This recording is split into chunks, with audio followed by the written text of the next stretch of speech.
வணக்கம் நண்பர்களே. இந்த வீடியோல நம்ம என்ன பார்க்க போறோம்னா, திமுக வருகிற நாடாளுமன்ற தேர்தல்ல எப்படி வெற்றி பெறணும் அப்படிங்கிறதுக்கான ஆலோசனை கூட்டம் நடத்துனாங்க. கூட்டத்துல பாத்தீங்கன்னா, அங்க உள்ள நிர்வாகிகள் வந்திருக்க தொண்டர்களிடையே என்ன பேசுனாங்க அப்படிங்கிறத நீங்களே கேளுங்க.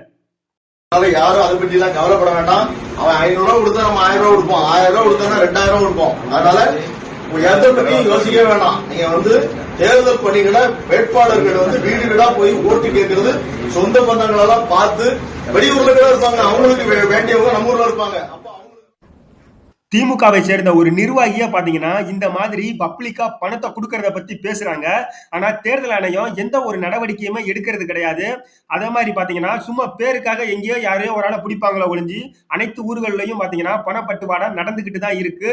இது திமுக மட்டும்தான் பண்ணுதுன்னு சொல்ல வரல. திமுகவும் பண்ணுது, அதிமுகவும் பண்ணுது.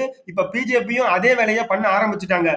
இந்த மாதிரி பண்றவங்களுக்கு தான் மக்களும் பாத்தீங்கன்னா தொடர்ச்சியா ஓட்டு போட்டு அவங்களை தேர்ந்தெடுத்து வந்துகிட்டு இருக்கிறது தமிழகத்துல ஒரு மிகப்பெரிய சாபக்கேடுன்னே சொல்லலாம்.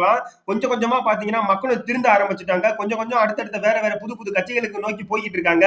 இந்த திராவிட கட்சிகளும் ஆரிய கட்சிகளும் மக்களை எப்படியாவது ஏமாத்தி வெற்றி பெறதான் ஒரு குறிக்கோளாவே இருந்து வந்துகிட்டு இருக்காங்கிறது நம்ம கவனிக்க வேண்டியதா இருக்கு.